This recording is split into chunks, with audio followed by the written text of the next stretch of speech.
let's talk Dream Warriors.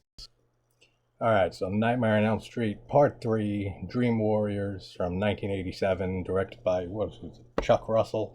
I know Craven worked on the screenplay, and you can tell, because this pretty much continues the story of Nancy and the Elm Street kids and stuff, even though, Part 2 has Jesse in it, who lived in Nancy's house. They pretty much don't mention 2 at all in this whole movie. So, this is like 4:30 in the morning. I was in a car traveling all night, my whole day yesterday, from upstate when I was with my daughter, back home, and passed right out. And then I woke up and said, shit, I better get these Nightmare on Elm Street videos done. So it's like a hybrid of my usual videos with a watch me watch thing. I already watched the movie, but I'm gonna be pausing it and shit and breaking it up a little bit. That makes sense. And the score in this movie is by Angelo Badalamenti. Did I say that fucking right? I can never say his name. Yeah, Badalamenti is a long-time collaborator of David Lynch, and he did all the score for Twin Peaks and everything, which I talk about enough on this channel. That Twin Peaks is one of my favorite shows. David Lynch is one of my favorite people and directors, so awesome score for this whole movie. And speaking of the music in any way, I'm sorry, but Dokken Dream Warriors, probably in the top 3 best metal songs written specifically for a horror movie. 100%. It fits this movie so well, and they wrote it specifically for this movie. So I don't know many other movies in the horror genre, especially big franchises like this, that had a song written specifically for that movie that's better than Dream Warriors by Dokken. I really don't. How do you not power metal scream? Come on, how do you not do that shit when the movie ends? Are you serious? You're not singing along? You're a fucking liar. So we have Patricia Arquette in her film debut here as Kristen, and she is building Nancy's house, basically. That she doesn't know Nancy, doesn't know it's Nancy's house, it's just a house that she dreams of all the time. And her mom's a whore. Her mom is no wonder she has fucking sleep issues, because her mom doesn't pay fucking attention to her at all. Her mom, it brings home a different guy every night, it seems like. And she's just can't keep him waiting. She's just the worst mother in this whole franchise. Not we see a lot of them, but it's kind of a running thing here, because Nancy's mom was no fucking gravy train either. She was a fucking alcoholic. And then we have another thing in this movie that I said in the video for the last one, for Nightmare 2. They said in that movie that Nancy's mom killed herself in the living room, which we know from the first movie, where we see her die twice. Neither are in the living room. Now in this one, it's back to she died in bed. So it kind of fixes that a little bit, because we do see her, in the original, die and turn into the skeleton and sink into the bed. I mean, it's a little, leaving out some details for sure. Yeah, she died in bed. But, as a skeleton, and then, the bed, disappeared, and then it reappeared, she was gone. But, semantics. The entire intro dream, Kristen's dream to start the movie off, is fucking great. Absolutely love the opening to this movie. It took a while for me to, grow as much love and appreciation for Nightmare 2 as I do now. Like I said in that video, it's my favorite in the franchise. This one used to be. So they are very close. Then the original is kind of tied with this, and then after that it kind of falls off for me. But the entire dream that Kristen has in the beginning, just how it starts with just how she turns around from her bed and you just see Nancy's old house there and the creepy fucking girl, and then she goes in there after her, and just the whole line of Freddy's home, so creepy coming from that kid. But where'd he go? Isn't this where she says this is where he takes us? So Did he go out to like get a new glove? Did he buy a new hat, sweater? Where would he be other than in the house? Is what I'm trying to say. I don't know. You give me the answer. The shots of the hanging bodies look so cool. Those are such great shots with all the corpses just hanging from the ceiling and stuff. And then the girl that she's carrying just turns into a skeleton and then she wakes up. Awesome, awesome stuff. I love those shots. And then we get the Freddy as a sink, which I love that too. The effects in this movie are great. And I forgot who did the effects. I don't even want to guess wrong, but I know who it is. I just can't think of his fucking name. Mark starts with an S. It'll come to me at some point. But when she reaches onto the cold valve for the sink and it just wraps around her hand, and then the other one's turned into Freddy's fucking blades and just slashes her after you see Freddy in the mirror. Awesome stuff. It looks so cool. So, like, Kristen, where'd she get that razor blade? Like, if she's dreaming, because this was like a dream within a dream, because she woke up after the kid was a skeleton back in her bed, and we think she's awake, and then she goes to the bathroom and we find out she's still dreaming. Freddy slashes her wrist. Where'd she get the razor blade? I don't know. Notice it on this watch. I said, well, she has a razor blade in her hand, so I think Freddy's just being a dick now with his powers, because now he can just put objects into people's hands after he kills them, so it looks like she's suicidal? Or is that whole reason the razor blade was even there was just to get her into this fucking asylum, hospital for the kids? Pretty sure it's just for that reason. I've never been big on Heather Langenkamp. Like, I never thought she was like a beautiful woman or like so attractive or anything. She's a very pretty woman. That's it though. What is wrong with this fucking crazy guy? My uncle's nuts. He's just calling me at 4:30 in the morning. Who knows why? Doesn't leave a message. Doesn't fucking leave a text. Nothing. So I just don't answer. Because I don't want to talk to him. So this is a good thing actually about these type of videos. I can pause it. But he fucked that all up because he went mid-pause. So fuck you, motherfucker. And yeah, I'll edit that out. Yeah, sure I will. But he interrupted my whole thing with Nancy. Never thought she was more than just like very pretty. Never was like crazy over Nancy. But I don't know what the hell. Why does she have that gray streak of hair? Like, I know that was a thing. I don't know. It just seems weird to me for Nancy to, I don't know, sport that look, maybe. I don't know why, but it just always looked weird to me. Maybe it's just from seeing the original at like 8 years old or so, and then seeing this one like a year or two later and just thinking like, hey, she's the same person, but she looks different. Why is her hair gray? And it just kind of subconsciously stuck with me ever since. I don't know, but something about that gray streak in her hair just is, don't know why she's going for that look. I know, I get why she is on Hypnosil, obviously, after what she went through in the first movie. And she also says, when she says that this happened to her and stuff later in the movie, she says that Freddy killed all her friends. So the whole ending for the first Nightmare on Elm Street, it's just another dream or some shit, right? When they're all back alive and then the mom gets pulled through the window in the door.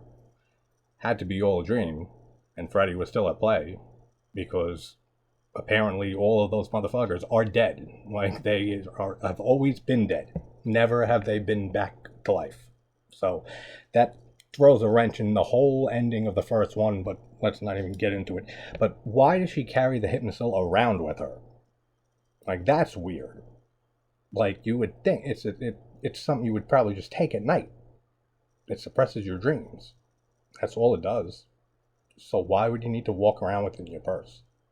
Just for it to spill out and be like the one of 3 things that spills out of her bag, just so the doctor can see it and then see that it's Hypnosil so he can research it? I'm going to go with that's the reason. Then we see the whole thing with the nun, which turns out to be Freddy's mother. And the doctor, starts seeing her all over the hospital and stuff. Never saw her before Nancy showed up for some coincidental reason. He's never seen this sister before, this nun, and now all of a sudden he starts seeing her all over the place and she comes to help them.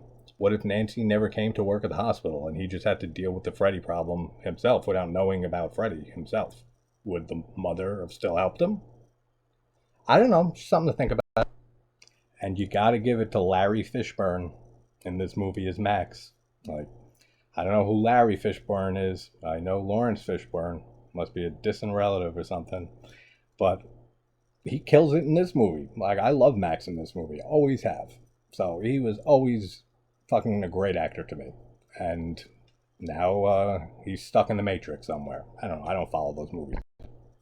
And man, I don't use this word like freely, this curse word. I mean, I curse like a motherfucker on here. Anyone who watches knows. But I saved this for very special occasions. But Kristen's mom's a fucking cunt. Like, straight up. She is one hell of a cunt. Like, just everything that she does. When she's in the hospital, when Kristen gets brought in and stuff, all she's concerned with is smoking her cigarette in a mental asylum, which I'm not even sure, was that a thing? They all are. But I know, like, people sneak that shit, like the patients. She's just a visitor. Were they allowed to smoke in 87? Probably. Who knows? But it's just attention. My daughter just wants attention, and I'm not going to deal with it and shit. And then, what a cunt this woman is. Sorry if anyone hates that word and I have to hear it 3 times, but I'm passionate about my movie characters, and I have to speak my mind. I don't know how anyone can sleep with a clock that ticks. You know what I mean? Like, the older clocks that just all night long. I can't sleep as it is without that. And I've been in situations like, if I was at a friend's house or I was at somewhere, the hotel or something that had one of those clocks, I'd have to take it off the wall and just destroy it. Not destroy it, but like shut it off. Like, I can't. Because then all I'm doing all night is just listening to, and then my eyes just start going back and forth to the beat of it, and then it turns into a song in my head, and I can't do it, is my point. The Freddy worm in the dream looks fucking amazing. I have always loved that design of the worm, with Freddy just coming around the whole perimeter of the room and then breaking through the boards and just picking Kristen up in his mouth, dropping her back down, and slowly starts eating away, like trying to eat her. That is such a great design. Absolutely love that. And then Nancy gets pulled into the dream and she saves Kristen, and then they have that whole conversation about dreams and that she's able to bring people into her dreams, but she forgot when she was a kid and she thought she imagined it, but now she realized that she wasn't imagining it. That was a lot to say in one breath. She wasn't imagining it, and now she's going to be able to. And I feel like this whole thing with having this like fantastical thing in this movie of her being able to do this, pretty sure it was just written this way just to have a reason and a way for Neil to believe Nancy, right?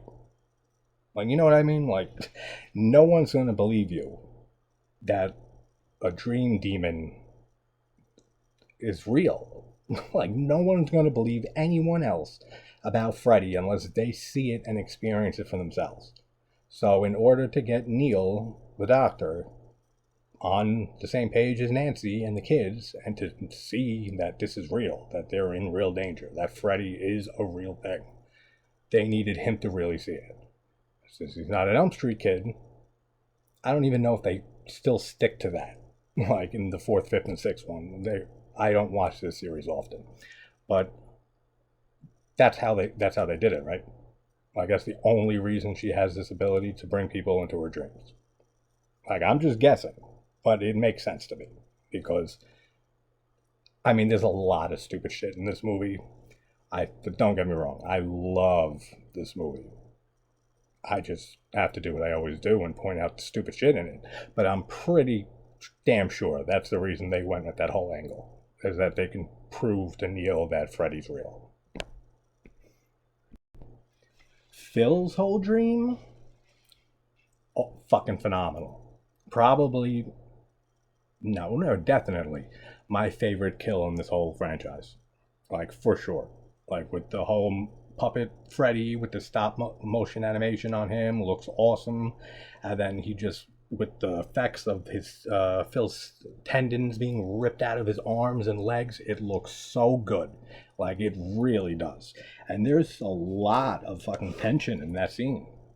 Like, there really is. Like, having Joey, who can't talk, have to run to the nurse desk or whatever, and since he can't talk, it adds even more to it. And then he has to grab the tray, and he starts running down the hallway and starts banging on all the doors and stuff. And all go to their room, and they're all looking through the window and looking up at him as he's like struggling, like before he falls and stuff. It's so tense. It's so well done. Like, that is such a great scene, that whole sequence. And then Freddy just appears in the sky and he just cuts the fucking marionette tendons and stuff, and Phil just goes flying to the ground dead. What an awesome scene, and favorite kill in the whole franchise. Like, absolutely. But like, how'd he get all the way over there? Like, later on, they say that like that was like a high security, like maximum security almost, like ward. And he got all the way over there without anyone seeing him, Phil, while he's sleepwalking. I don't know how that works. And why don't none of them ran after him? Like, all the kids just group up in the room screaming out the window at him. None of the, and where were all the employees too? Not one employee. Even the nurse that Joey takes the tray from, she doesn't even move her ass out of that chair. She is not seen again after that short little scene of him just taking the tray off her desk. She don't move. Fucking Max ain't nowhere to be found. No one comes to do anything in this situation. So I don't get it. But what an amazing sequence, like, nonetheless. And just the kids themselves, like, all the characters in this movie are awesome. Like, I love pretty much every single character in this movie. All the kids are great. They all have great personalities. They're all distinct from each other. They all have, that you identify with some of them, decent amount of them. Like, you feel for these kids. You want them to succeed. You want them to get, to kill Freddy. Like, they did a great job with the casting, with the, the kids and stuff of Elm Street in this movie. And I love Kincaid when, like, they're saying that they're going to sedate them every night and lock their doors. And Kincaid's just screaming, I'm not going to sleep, and you ain't going to put me to sleep. And he just keeps repeating that. I love him. He is such a great character. And he does last longer than everybody else. Him and Joey. Because one of them says, like, how long are you going to last? And he says, I'm going to last longer than all of you. He does. Ends up lasting longer than every single one of them. Except Joey also. And then they get the green light on Hypnosil. So he kind of just blurted that out without even thinking.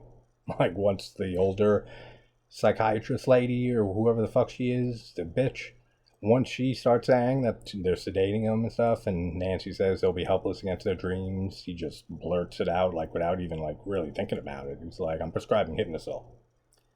And then, like, it all rests on his shoulders now. Like, if shit goes wrong, he's the one that's getting fucking fired, which is exactly what happens. And this whole movie, I don't know how much of it was intended, but it's pretty damn good social commentary on mental health. And the whole mental health, like, system, and how terrible it is in this country and in most places. That just of course, this is fucking a dream demon. So this is fantastical to the extreme. But most of the time, like, patients know what's going on with them. Like, they know how they feel best. Not some fucking doctor who read about this shit and studied it but never experienced it themselves. So, like, just the whole character of the older doctor, or whatever she is, the bitchy one, I feel like that's perfect to show, like, that's how it is. Like, in so many places in this country and around the world. with mental health care, that it's absolutely abysmal, and that people just wanted how she just keeps going on the same explanation for their dreams and stuff. Even after Phil in that group session says, no one finds it like impressive that we all dreamt of this guy, Freddy, like before we got here and met each other. Like no one thinks that's impressive at all. Like, and her answer to that is the same as everything else. Like dreams are just like your manifestation of your guilt and sexual fucking some bullshit. I don't know, but what I'm trying to say is that that's a perfect fucking commentary right there on how bad fucking mental health care is for the most part. Like it really needs to get better. But let's get back to the movie. And we get Jen in the TV room, and Max is so fucking nice, man. Like that's why I've always loved Max. Like, he's like that. If I worked at a place like that, that's how I'd be. Like if so, I'd be letting shit slide left and right. Like unless it was obviously dangerous to the person or somebody else. But like she just wants to stay up and watch TV. Her friend just fucking died. Fuck it, do it. Like what do I give a shit? I don't mention my name if you get caught, but like I'll see you later. Like such a cool character he is. But the whole welcome to primetime bitch kill is like infamous from this movie. And it looks so cool with the mechanical arms that come out of it, and then Freddy's head just comes out of the top with the antennas on him. Your big break in TV. And he just shoves her into the thing. Welcome to primetime, bitch. Awesome. However, how did they explain that shit? Because the older doctor, she explained Phil's death as a sleepwalking accident. So what was Jen's TV death? It was like a one-person game, a leapfrog gone wrong? Like, if you walk into that room and you see somebody hanging elevated off the floor, the feet aren't even near the floor. That's how high the TV up is. TV is up. That's how high up the TV is. Fuck you. And her head is crashed into the television set.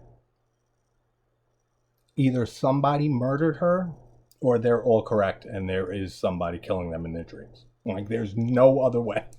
Like that is not a suicide. And like in any way, shape or form, is that a fucking suicide? Like I'd love to see that. Unless, like I said, if it was like leapfrog gone wrong, she went, oh, I'll jump, and then and just crashes into the TV. But I don't think that's what happened. So that's fucking stupid. And then Nancy ends up telling them all about Freddy, and that way they can finally put a name to this boogeyman that's been haunting them, and gives them some backstory and stuff. And then she says that Kristen's the key because of her dream pulling into abilities. So, like, good fucking thing that Kristen got there, like, when she did. If not, everyone's fucked. One scene I'll always just not care for in this movie is the whole group dream the first time when they hypnotize themselves, which I guess like anyone can hypnotize somebody, I'm guessing, right? Like you don't need training for that shit. Like I'm sure they'll say you do. You don't. Like even though of course like hypnosis in movies for the most part is not how it's done like in real life, but still the way they're done in movies, anybody can do it. It's just get something, a pendulum that spins back and forth, and just say some shit similar to this. Just focus on the pendulum. You're starting to feel your eyes get very heavy. Start to relieve the tension from your toes up to your... And just keep going with that shit, and then they'll be asleep. I don't know. That's just how it works, I guess. But then they all wake up, and they're in the dream. And then just the whole thing with Will being the wizard master and shit. And it's so stupid. I don't like that at all. I never liked that whole scene. Or that whole thing with Will being a wizard in his dream. And all their dream powers, most of them are fucking stupid. Like, Kristen's dream power is what? She's good at gymnastics? I don't know how that's going to help. Like with the fight against Freddy, she don't use it then either. The only one I can say is good is maybe Kincaid. Is that he can bend that fucking chair into a million pieces. He's super strength. All right, cool. And Will can walk, Why can't Joey talk? He does at the end, but like, why does it take that long?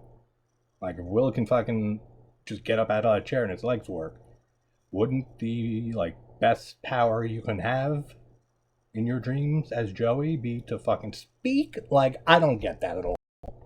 And it's even more ridiculous because Will can walk right off the bat. Like I said, if Joey could fucking talk, he should have exercised that ability much earlier than the end of the movie, because then he would have never ended up in that coma and would never been Freddy's grasp for so long. He might not have had the chance of possibly dying.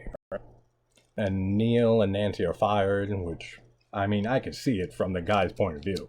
It's like, you've had 2 suicides. Fuck you, you've had 1 suicide. Anyone, like, did they have people come? Like, did they call the authorities for Jen's kill? Like, when they found her, Max finds her just hanging, like I said, from the TV. Did they call the authorities? Did they do anything?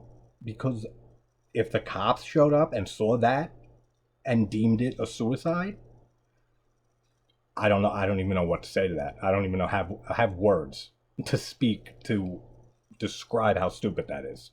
So I don't know if they even did that. Like, if they actually called the cops and had an investigation done or anything like that. But if they did, there is 0 chance that an investigation into that is determining it was a suicide. Like, no fucking chance. And after they get fired, I like how it's so like convenient that the picture that Neil drops when he's like taking his box of belongings from his office to his car conveniently has to be the picture of him with Jen and Philip, the 2 kids that are dead at that point. Like, not any other picture, like just the picture with the 2 dead ones. Funny how that happens. And then Amanda Krueger, the mom of Freddy Krueger, who's the son of 100 maniacs or 1,000 maniacs. I forgot what she says. But, like, really just 1, though, right? Because, like, I know there's, like, a lot of magical shit and fantasy stuff in this series, but only 1 sperm can, penetrate into an egg, right? Like, so that he only has 1 father, really. So maybe the father was just the most maniacal of all of them? Or is it just magic shit that they all ended up getting her pregnant at the same time and had some fucking crazy child like Freddy? Because it doesn't work, like, any way, shape, or form for any of that. And didn't the woman say that they'd be locking the doors, the patient's rooms, every single night now from then on after Philip's death? Because we see them a few times at night just walking out of their rooms. So they never did that shit. We get John Saxon back in here for a little bit until he fucking dies. But I can't believe Neil let him drive to the remains. Seriously? You see how pissed drunk he is? Like, why didn't Neil drive? I don't know. That's fucking weird. And they get to the auto salvage yard, and that's where John Saxon's character is 3 sheets to the wind in this. I always forget his fucking name in this. I mean, obviously, Thompson, but, or maybe not. I don't know what his name is. He's such a small character in this. But he says that I don't even really remember where it is anymore, the remains.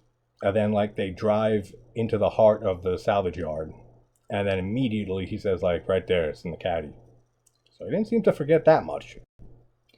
Kristen's dream of the beginning of the movie again.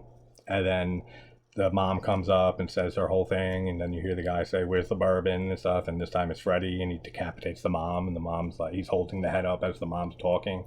Awesome stuff.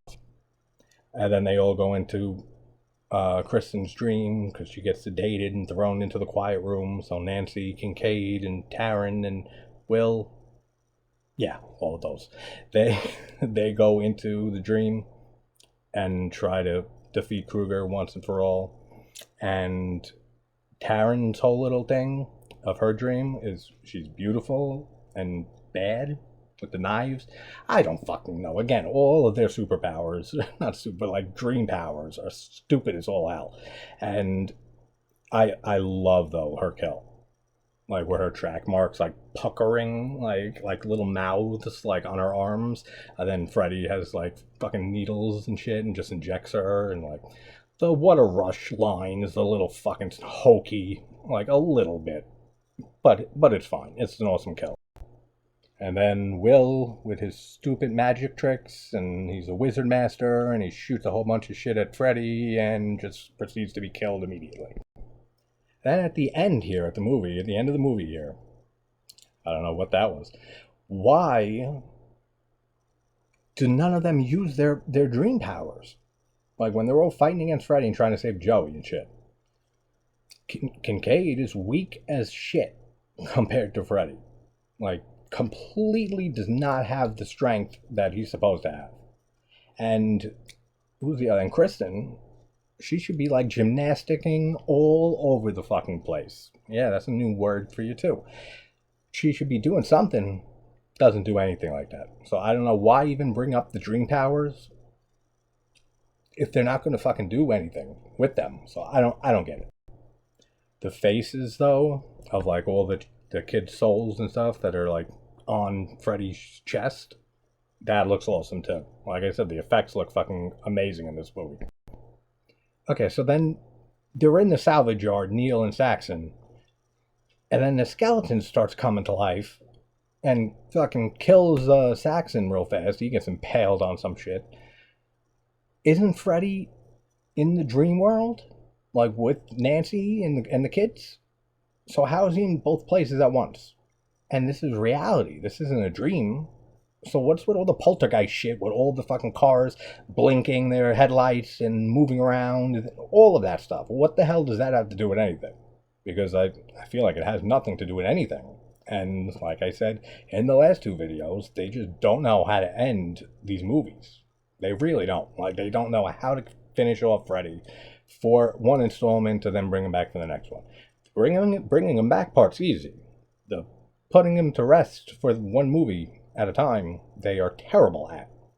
And in this case, it's holy water being sprinkled onto the skeleton. I don't fucking understand it. And then finally, Joey realizes, oh shit, I can say no and scream and break all the mirrors, and then saves all the kids. But then Nancy ends up being killed. And, oh, poor Nancy, she's gone forever now. Until Wes Craven's New Nightmare. Which actually I kept forgetting about. When I kept saying, shit, I gotta crank out these Nightmare on Elm Street things before November ends. And I kept saying it's only 6 movies and the remake.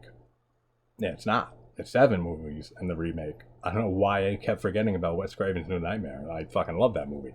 So that's pretty much all I have to say with this movie. Nancy dies at the end, and it has a funeral for her, and the kids are there. Are they allowed out of the mental asylum to go to a funeral? I can see for like a parent or something like that, a family member, a new fucking doctor or employee at the hospital that they've known for what, a week or something? Like, are they allowed out? Or were they like discharged out of the hospital after realizing that this was all true with Freddy and that they weren't crazy and they had no reason to be there? I don't know. Questions galore with the ending for that.